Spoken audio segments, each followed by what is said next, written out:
आता खूप सारे लोकं काय करतात, सोशल मीडियावर पोस्ट करतात, रील्स टाकतात आणि त्यांना वाटतं की कस्टमर्स वाढतील, सेल्स वाढतील.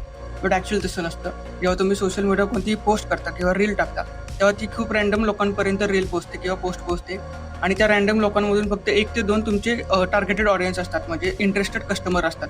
जर तुमचा सेल्स वाढवायचा असेल किंवा कस्टमर्स वाढवायचे असतील, तर तुम्हाला जास्तीत जास्त इंटरेस्टेड लोकांपर्यंत पोहोचणं गरजेचं आहे आणि जेव्हा तुम्हाला तुमच्या टार्गेटेड ऑडियन्सपर्यंत पोहोचायचं असेल, तर तुम्हाला सोशल मीडिया ॲड्सचा यूज करणं खूप गरजेचं आहे. तर सोशल मीडिया ॲड्स म्हणजे बूस्ट पोस्ट नाही. खूप साऱ्या लोकांना वाटतं सोशल मीडिया ॲड्स म्हणजे बूस्ट पोस्ट करणे. बूस्ट पोस्ट केल्यावर फक्त व्ह्यूज वाढतात, सेल्स नाही.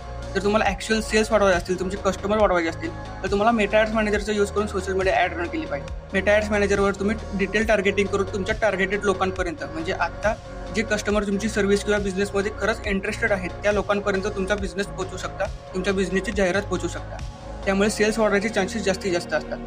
त्यामुळे जर तुम्हाला ॲक्चुअलमध्ये सेल्स वाढवायचा असेल, तर तुम्हाला मेटा ॲड्स मॅनेजरचा यूज करून सोशल मीडिया ॲड्स रन केल्या पाहिजेत. त्यामुळे इथून पुढे फक्त सोशल मीडियावर ऑर्गॅनिकली पोस्ट करू नका.